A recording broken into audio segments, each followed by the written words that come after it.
मैं आपसे हाथ जोड़ के विनती करती हूँ कि प्लीज एक बार मेरिट्स पे हमारा केस सुन लिया जाए। हम कोई दरिंदे नहीं है, हम भी नॉर्मल परिवार हैं। सीबीआई ने भी जानबूझ के आई डोंट नो किस प्रेशर में आके सारे इंस्टीट्यूशंस, लेकिन सीबीआई ने प्रेशर में आके हम पे इनके कहने पे चार्जशीट लगाई। अगर एक भी सबूत है कि मेरे पिता ने उस लड़की की तरफ आंख उठा के भी देखा है तो आप मेरे फादर को फांसी दें। इतने अच्छे सबूत हैं और जब तक मैं जिंदा हूं तब तक तो वो कागज कोई नहीं मिटा सकता, वो फैक्ट्स कोई नहीं मिटा सकता। मैं बस इतना ही कहना चाहती हूँ कि अगर एक भी प्रूफ है कि मेरे पिता ने उनकी तरफ जो ये एलेज कर रही हैं आंख उठा के भी देखा है तो आप मेरे पिता को फांसी चढ़ा दीजिए। लेकिन प्लीज एक बार मेरे केस के जो सारे फैक्ट्स है वो तो लोगों के सामने आने दीजिए। हम बहुत ही मुश्किल से जुडिशरी के पास गए थे, हमारे अपील में हमने सारे फैक्ट्स फाइल किए हुए हैं। उन्होंने अपनी टाइमिंग 3 बार बदली है। पहले उन्होंने कहा दोपहर 2 बजे, फिर उन्होंने एक मीडिया स्टेटमेंट दिया, उन्होंने कहा नहीं 2 बजे नहीं हुआ, शाम को 6 बजे हुआ। ये उन्होंने ऐसे इसलिए किया क्योंकि ऑलरेडी एक फोटो है मेरे पिता की कि वो मम्मी के साथ एक इवेंट में मौजूद है 2 बजे। फिर फाइनली उन्होंने जब FIR लॉन्च की उसमें समय बदल दिया, 8 से 8:30 कर दिया।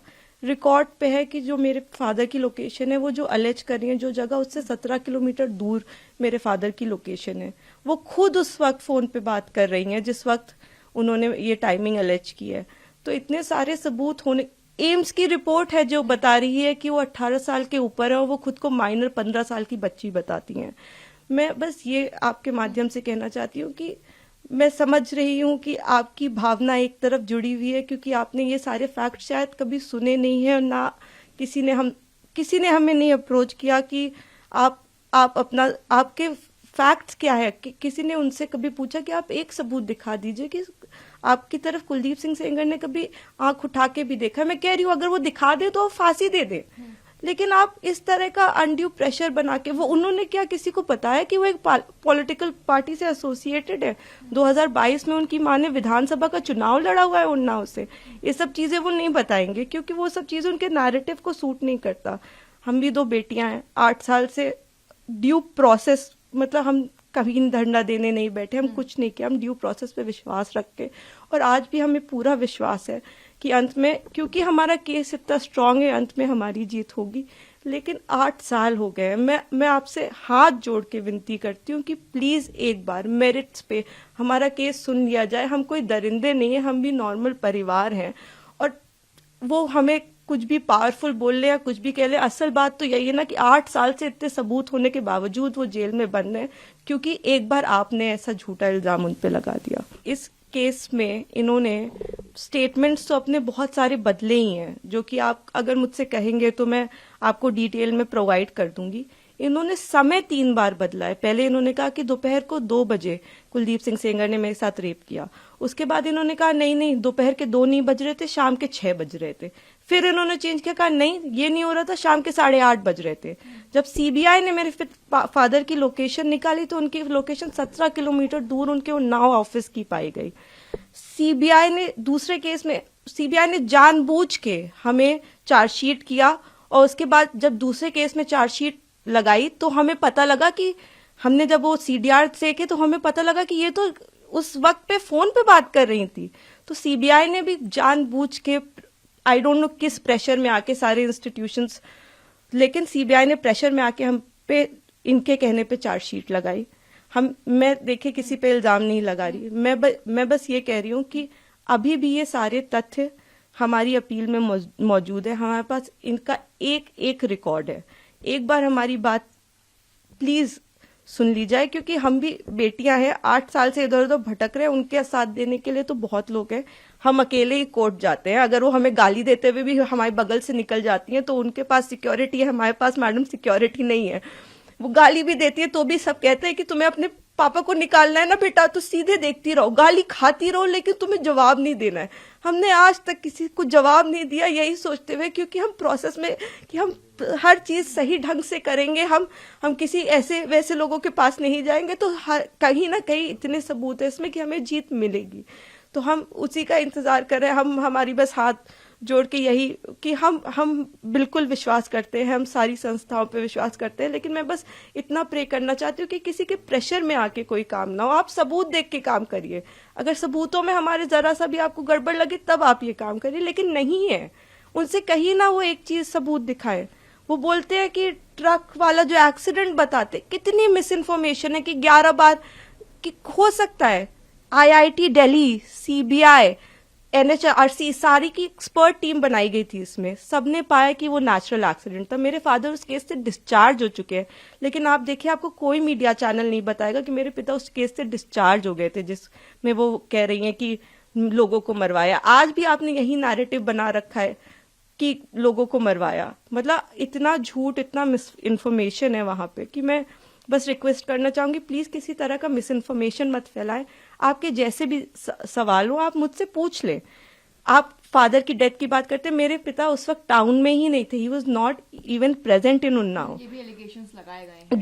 जी, मैं इसीलिए मैं ट्विटर पे रोज मुझे रेपिस्ट की बेटी और जाने क्या क्या कहा जा रहा है, तो मैं जानती हूँ अगर हम अपने फैक्ट्स भी ट्वीट करते हैं या हम फैक्ट्स भी बताने की कोशिश करते हैं तो हमें बहुत अलग अलग नामों से बुलाया जाता है। हम जवाब भी नहीं दे सकते क्योंकि सारी हमें पता है कि सारी संवेदना है वो सब एक तरफ जुड़ी हुई है। हम तो बेटियां हैं ही नहीं, लेकिन ठीक है हम सब झेल रहे हैं। लेकिन जो आप वही मैं कह रही हूँ ना कि तथ्यों पे कोई बात करे। आप कह रहे विटनेस, किस विटनेस को मरवा दिया? अगर एक रिपोर्ट है कि वो नेचुरल एक्सीडेंट था तो हमने कैसे वो कराया? आप बताइए ना। IIT दिल्ली तो झूठ नहीं बोले, एक्सपर्ट टीम्स बनाई गई, इतना प्रेशर बनाया गया। मेरे घर में रोज रेड मारते थे, रोज मेरी माँ को परेशान करते थे, मुझको परेशान करते थे, क्योंकि उस वक्त भी इसी तरह मीडिया में प्रेशर बनाया गया था। तो मैं बस इतना ही, मैं सच में it's my humble request to all of you, आप पहले केस जान लीजिए, आपके जो भी सवाल हो आप कर लीजिए। मैं डॉक्यूमेंट्स लेके आपके सामने बैठने को तैयार हूं, लेकिन प्लीज किसी की कही सुनी बातों पे मेरे पिता के साथ ऐसा मत करिए। 8 साल से हम न्याय के लिए लड़ रहे हैं, प्लीज।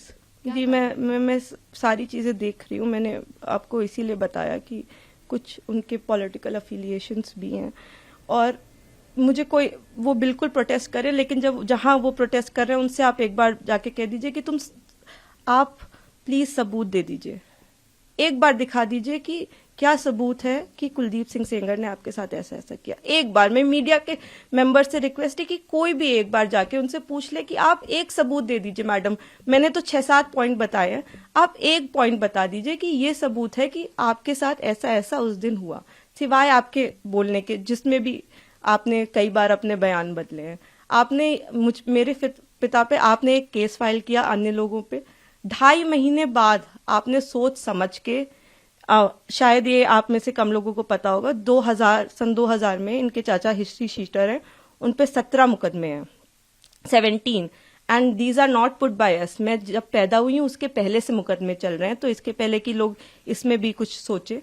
17 मुकदमे सन 2000 में वो मेरे चाचा पे अटेम्प्ट टू मर्डर का उनके ऊपर केस चला है, वो इस वक्त तिहाड़ में बंद है, जो इनके चाचा है। तो आज की इनकी दुश्मनी नहीं है हमसे, इनकी दुश्मनी हमसे पुरानी है। तो बहुत सारे कारण हैं। अगर आप कोई भी मुझसे सवाल पूछना चाहते हैं तो आप मुझसे डिटेल पूछे, मैं सारी सवालों का आपका जवाब। मैं बस चाहती हूँ कि आप फैक्ट्स पे बात करें।